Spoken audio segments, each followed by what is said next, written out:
Hello, it's me again, Kelly.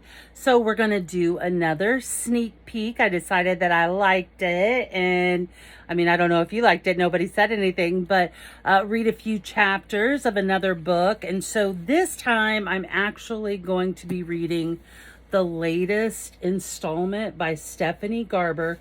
This is actually the second book from the Branch Off Caraval series. So you had Caraval, Legend, and Finale. Those were 3 books by Stephanie Garber. They were amazing. I loved them so much. Loved them so much. I immediately got the first book in the Branch Off series, which is I think it's my memory is so bad. The Branch Off series, I think the first book in the Branch Off series was, well, it should say here, Once Upon a Broken Heart. So if you haven't read Once Upon a Broken Heart, you might want to read that before watching this video. Or if you have, this is a sneak peek at the second book, which just came out this last week. I got a signed copy through Barnes & Noble. I did a pre-order and got the signed copy by Barnes & Noble. And then I don't know if you guys know this, but a lot of the times if you do a pre-order of a book, you can get it on some book swag. So I actually also got the alternate cover for this, which I will show you at the end of this this series of videos that I'm going to do. This series is phenomenal. You don't have to, look, this is the second book in the Branch Off series, but the first 3 books, I don't think that you necessarily have to read the first 3 books because the Branch Off series does feature some characters. One of the characters is in the other series, but I think it will be okay to go ahead and just start this series if you don't want to go back and read. I thought I couldn't love anything more than the Caraval series, and then when I read Once Upon a Broken Heart, I think I love it even more. So this is the second book. So if you don't like spoilers, don't listen to this video. So we're going to read the first chapter of the second book.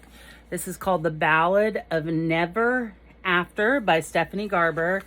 I'm going to take the cover off. Oh my God, look what's underneath. Look at this. I love seeing surprise stuff underneath a book. It says The Rise and Fall of the Valors, beloved first royal family of the magnificent North. That is absolutely gorgeous. Love, love, love that. And then, of course, this is signed by Stephanie Garber. Love that. This is the Barnes & Noble prequel sign up. Okay. The Ballad of Never After. Look how beautiful that is. Love it. Also by Stephanie Garber. And then there's the other books I was just talking about. For anyone who has ever feared they won't find true love. What? You'll always find true love in books. Look at this. I haven't even opened this book. I literally hadn't even taken it out of the box before doing this video. So amazing. Love, love, love it. The Magnificent North, The Unforgettable Journey. And then we've got a little letter here. And if you've read Caraval, you know that those start with some little notes. Words of warning. Dear Evangeline, eventually you will see him again, and when you do, do not be fooled by him. Do not be tricked by his charming dimples, his unearthly blue eyes, or the way your stomach might tumble when he calls you little fox. It's not a term of endearment. It's another form of manipulation. Jack's heart might beat, but it does not feel. If you are tempted to trust him again, remember all that he's done. I got goosebumps. Oh my God. Remember that he was the one to poison Apollo so that he could frame you for the murder in order to make a long-lost prophecy come true, one that would turn you into a key capable of opening the Valerie Arch. That is all that he wants, to open the Valerie Arch. He will probably be kind to you at some point in the future to try to influence you into unlocking the arch. Do not do it. Remember what he told you that day in the carriage, that he is it's written in like handwriting, so I'm struggling to read it. Remember what he told you that day in the carriage, that he is a fate and you are nothing but a tool to him. Do not let yourself forget what Jack is or feel sympathy for him again. If you need to trust someone, trust Apollo when he wakes, because he will awake. You will find a way to cure him, and when you do, trust that the two of you will find your happily ever after and that Jax will get what he deserves. Good luck, Evangeline. Oh, I love it. Okay.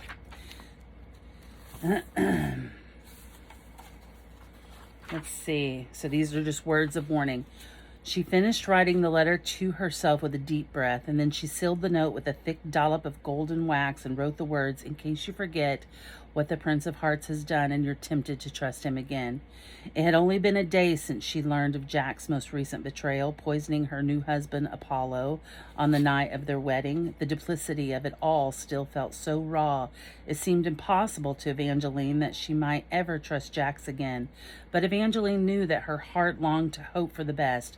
She believed that people could change. She believed that everyone's life was like a story with an ending that was not yet written, and therefore everyone's future held infinite possibilities. But Evangeline could not allow herself to hope for Jax or to forgive him for what he had done to her and Apollo, and she would never help Jax open the Valerie Arch. The Valors, the first royal family of the magnificent North, had constructed the arch as a passageway to a place called the Valerie.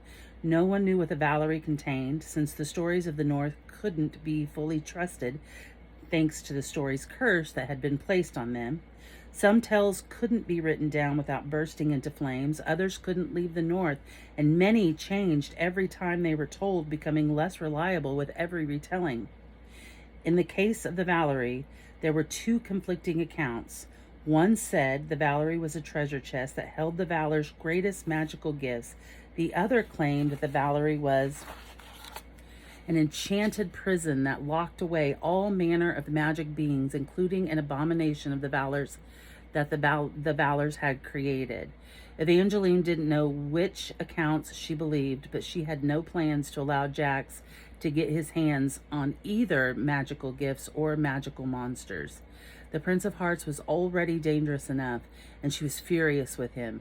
Yesterday, after suspecting Jax had been the one to poison Apollo, Evangeline had thought 5 words: "I know what you've done." Guards had then removed him from the Wolf Hall. To her surprise, he had left without a fight or a word, but she knew he would be back. He wasn't done with her yet, though she was done with him. Evangeline took the letter she'd just written to herself, crossed the length of her royal suite, and placed the note atop the fireplace mantel, wax side out, making sure she'd see the words of warning if they were ever needed again. Part 1. A Cruelty of Curses. There is a door deep inside the Royal Library of Wolf Hall that no one has opened for centuries. People have tried to set it on fire, break it with axes, and pick its lock with magical keys. But no one has so much as left a scratch on the stubborn door. Some say it mocks them. There is a wolf's head wearing a crown emblazoned on the door's wooden center, and people have sworn the wolf smirks at their failed attempts or bares his sharp teeth if a person even comes close to opening this unopenable door. Evangeline Fox had once tried. She had pulled and tugged and twisted the iron knob, but the door would not budge. Not then, not before, but she hoped it would be different now. Evangeline was very good at hoping. She was also rather good at opening doors. With one drop of her willing blood, she could undo any lock. First, she needed to be sure she wasn't being watched or followed or stalked by that deceitful apple-eating scoundrel whose name she wouldn't even think. Evangeline checked behind her shoulder. Her lantern's ochre glow chased the nearby shadows away, but the bulk of the Wolf Hall's Royal Library stacks were nebulous with the night. She fidgeted nervously, and the lantern flickered. Evangeline had never been afraid of the dark before. Dark was for stars and dreams and the magic that took place in between days. Before losing her parents, she had constellation watched with her father and listened to her mother tell stories by candlelight, and Evangeline had never been frightened. But it wasn't actually the dark or the night that she feared. It was the spider-thin prickle crawling across her shoulder blades. It had been with her since the moment she'd stepped out of her royal suite on a mission to unlock the door, in the hopes that it would lead her to the cure that would save her husband, Apollo. The uncanny sensation was subtle at first, and she let herself think it was merely paranoia. She wasn't being followed. She heard no steps until Evangeline peered into the library's dark, and a pair of inhuman eyes stared back, silver blue and brilliant and broken star bright. She imagined they shone just to taunt her. But Evangeline knew that even if they sparkled now, even if those eyes lit up the dark and tempted her to lower her light, she couldn't trust them, and she couldn't trust him. Jax. She tried not to think his name, but it was impossible not to as she watched him saunter out of the dim, indolent yet confident and handsome as ever. He moved as if the night should have been afraid of him. The tingle of her shoulder blades slid over her arms, an unsettling caress that went down to her one remaining broken heart scar. The wound stung, then throbbed, as if Jax had sunk his teeth into it again. Evangeline clutched her lantern like a sword. "Go away, Jax!" It had only been 2 days since she had the guards remove him, and she'd hoped he would have stayed away longer. Forever would have been ideal. "I know what you did, and I don't want to see you." Jack shoved his hands into the pockets of his trousers. His smoke gray shirt was loosely tucked in with the sleeves shoved up his lean arms and buttons missing at the throat. With his tasseled hair now golden instead of seductive midnight blue, he looked more reckless, stable boy than calculating fate. But Evangeline knew she could never let herself forget what Jax truly was. He was obsessive and driven and entirely without morals or conscience. The story said his kiss was deadly to all except his one true love, and as he searched for her, he left a trail of corpses.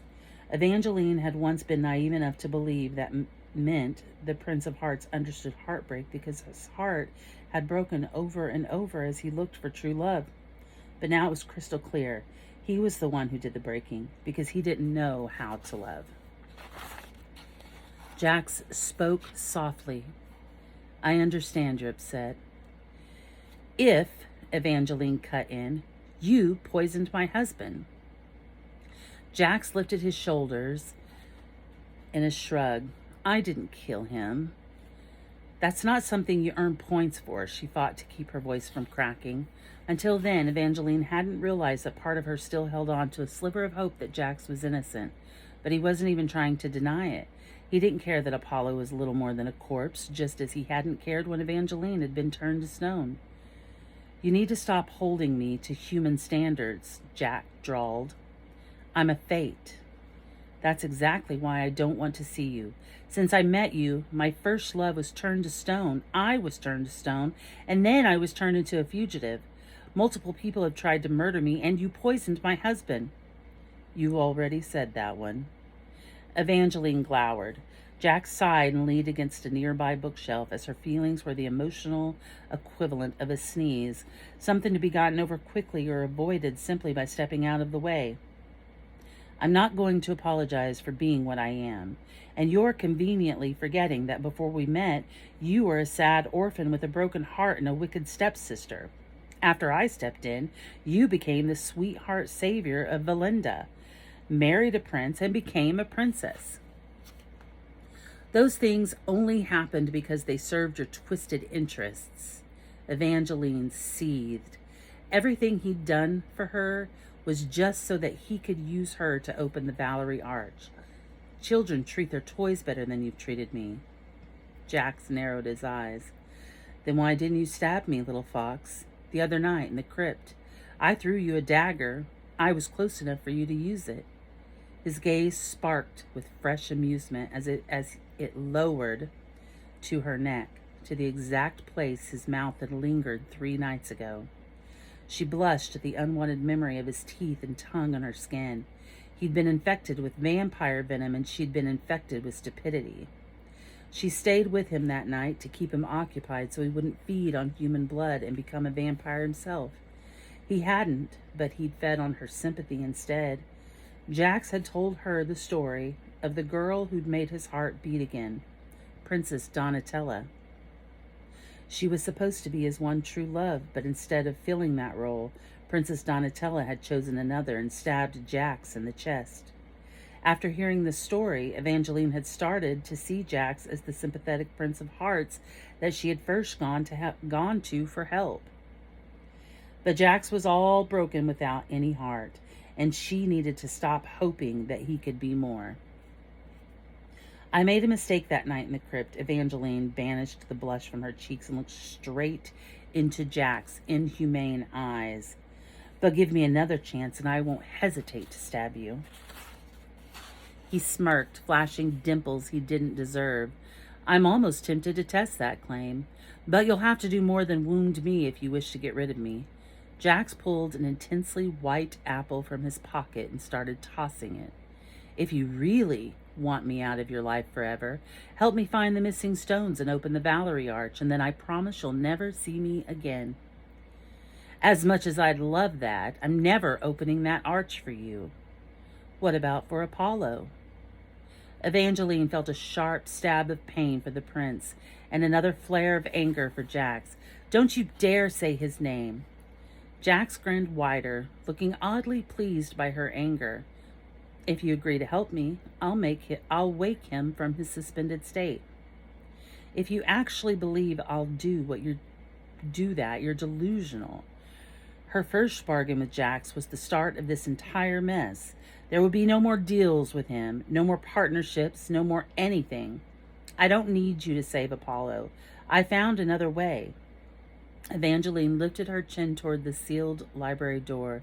It was still half covered in the shadow, but she swore the crowned wolf's head grinned as if he knew that she was the one who'd finally opened its lock. Jax took one look at the door and chuckled, quiet and mocking. You think you'll find a cure for Apollo in there? I know I will. Jax laughed again, darker this time, and took a cheerful bite of his apple. Let me know when you change your mind, little fox. I won't change my... He was gone before she could finish. All that lingered was the echo of his ominous laughter. But Evangeline refused to be nettled. She'd been told by the old librarian that this door led to every missing book and story about the Valors. Although the North's first royal family was human, it was widely accepted that they all possessed remarkable powers. Honora Valor, first queen of the North, was said to be the greatest healer of all time. And Evangeline had a very good reason to believe that among the stories on the other side of this door were tales about her healing, which hopefully included a way to bring someone back from the state of suspended sleep. Evangeline pulled out her dagger, a jewel-hilted blade with a few missing gems. It was actually Jack's, the same one he'd tossed to her that night they'd spent in the crypt. He'd left it behind in the morning, and she still wasn't sure why she'd picked it up. She didn't want to keep it, not anymore, but she hadn't had time to replace it yet, and it was the sharpest thing she owned. One prick of the dagger, and her blood welled red. She pressed it to the door and whispered the words, "Please open." The lock instantly clicked. The knob easily twisted. For the first time in centuries, the door swung open, and Evangeline understood why Jax had been laughing. That is chapter 1 of this glorious book, The Ballad of Never After. Join me tomorrow and I will share another chapter. Thank you. Bye.